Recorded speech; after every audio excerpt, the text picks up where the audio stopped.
बर्तमान बड़ खबर पानीपाग को नहीं बड़ सूचना नुआ अपडेट आसूची आउ दुईटी पश्चिमा झड़ आज 2 दिन राज्य में प्रबल अति प्रबल वर्षा नहीं सतर्क सूचना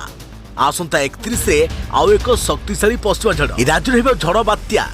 पवन वेग 40 रु 60 किलोमीटर नहीं आकलन करिछि पानीपाग विभाग आकाशरू खसब कुआपथर वर्षा जानिबा संपूर्ण खबर ता पूर्व वीडियो को लाइक करंतु जदि पारुछंती आपनकर सांगसाथी मानकु वीडियो को शेयर करनियतु जदि फ्रेंड्स आपण माने हमर ई चैनल ले नुआ ही वीडियो देखछंती पूर्व सब्सक्राइब करनाती तबे निहाती चैनल को सब्सक्राइब करे सहित पाखरे आस्तुवा बेल आइकन को बजाय रखतांतु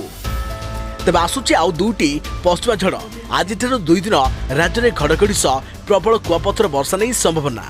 तेरे पर 31 तारिख में सृष्टि आउ एक शक्तिशाली पश्चिमा झड़ जार प्रभाव एप्रिल 2 तारिख पर्यंत उपकूल और उत्तर ओडिशा रे पड़ी पारे तबे वर्षा पाई जिलापाल को सतर्क रहिबाकू चिठी लिखिछंती एसआरसी तबे पश्चिमा झड़ प्रभाव आज राज्यर विभिन्न जिले में कुआपथर सह झड़ वर्षा नहीं पानीपाग विभाग आकलन कालीठू बढ़िबो वर्षार परिमाण 40 रु 60 किलोमीटर बेगरे बहिब पवन आज पश्चिमा झड़ आज राज्य में 2 दिन घड़घड़ी सह भीषण वर्षा नहीं पूर्वानुमान आज एवं आसंता काली बिजुली घड़घड़ी सह प्रबल वर्षा पर संभव रही विशेषकर उपकूल ओडिशा रे घंटाप्रति 50 रु 60 किलोमीटर बेगरे बहिपारे पवन पानीपाग विभाग पक्षरु आकलन कर तेज